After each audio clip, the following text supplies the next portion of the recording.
გამარჯობა, ტელეკომპანია Argos ეთერშია გადაცემა თქვენი პარლამენტის სტუდიაში მუშაობ ანა კანაპლევა. ევროკავშირთან სავიზო რეჟიმის ლიბერალიზაციის სამოქმედო გეგმით საქართველოს მიკისრა ვალდებულება 2013 წლის განმავლობაში ქონებრივი დეკლარაციის წარმოდგენ პირთა წრის გაფართოების შესახებ. ამ მიზნით მომზადდა კანონპროექტი, რომლის მიხედვით თანამდებობების ცალკეული პირები კანონის რეგულირების სფეროში მოექცევიან. მათზე კანონის მიხედვით გავრცელდება შეზღუდვები და ვალდებულებები საჯარო სამსახურში ინტერესთა შეუთავსებლობის და კორუფციის თავიდან აცილების მიზნით.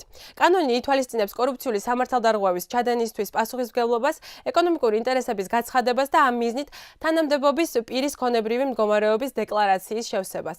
უფრო ვრცლად ამ თემაზე ჩვენი გადაცემის სტუმარი ისაუბრებს, წარმოგიდგენთ ხარაგაულის მაჟორიტარ დეპუტატს, ფრაქცია ქართული ოცნება რესპუბლიკელების წევრს ბატონ ნოდარ ებანოიძეს. ბატონო ნოდარ, მოგესალმებით. მოგესალმებით. ჩვენი გადაცემის მეორე სტუმარი დღეს უმცირესობის წარმომადგენელი უნდა ყოფილიყო, თუმცა ნაციონალური მოძრაობის წევრებმა გადაცემაში მონაწილეობაზე უარი განაცხადეს. როდესაც ერთ-ერთი მხარე უარს ამბობს გადაცემაში სტუმრობაზე, კითხვებს რეგიონული ტელეკომპანია გვაწვდის. შესაბამისად, დღეს ბატონი ნოდარი ტელეკომპანია Argos მიერ მოწოდებულ კითხვებს უპასუხებს. სტუმარს ექნება 25 წამი შესავალი და შემაჯამებელი სიტყვისთვის და 25 წამი კითხვებზე პასუხებისთვის. ბატონო ნოდარ, სანამ კითხვებზე გადავალთ, გთხოვთ ზოგადად თქვენი აზრი გამოხატოთ ამ თემასთან დაკავშირებით. ხო, კანონპროექტის ესე იგი მიზანს წარმოადგენს საჯარო სამსახურის სფეროში ანტიკორუფციული ღონისძიებების გატარება და შესაბამისად გამჭვირვალობის ხარისხის გაზრდა, ასევე იმ საერთაშორისო ვალდებულების შესრულება, რომელიც უკავშირდება ევროკავშირთან სავიზო რეჟიმს. ამ კანონპროექტის მიხედვით იზრდება არეალი, იმ პირთა არეალი, რომლებსაც ევალებათ ამ კანონის მოქმედებაში არეალში მოხვედრა.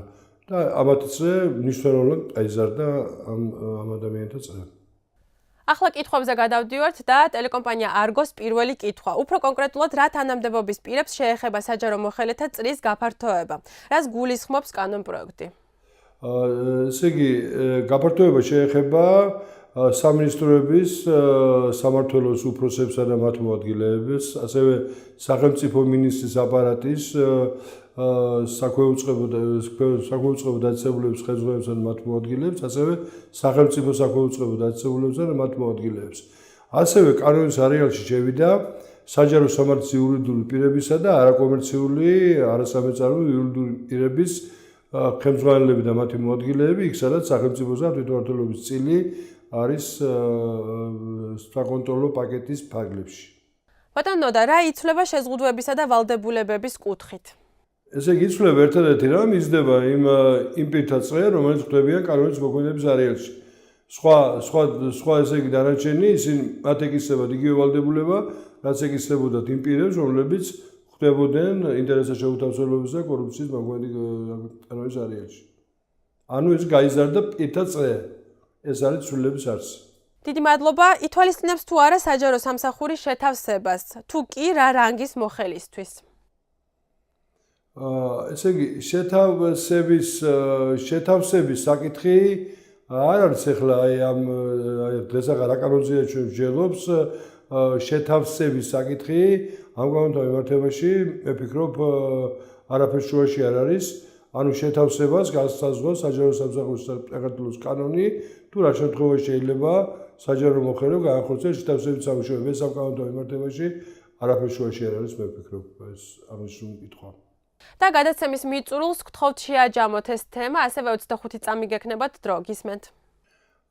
დიახ, ესე გავიმეორებ, რომ ჩვენ ამით ვასრულებთ საერთაშორისო ვალდებულებებს და ასევე კარგია, როდესაც ეს ანტიკორუფციული ღონისძიებებისათვის ეს წრე იზრდება. ანუ უკვე დღეს საზოგადოებას მიეცემა საშუალება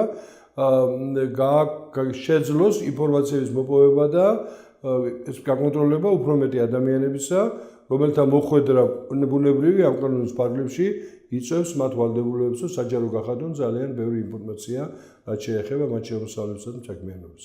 დიდი მადლობა ბატონო ნოდარ იმისთვის, რომ მიყავით ჩვენი დღევანდელი გადაცემის სტუმარი, წარმატებას გისურვებთ.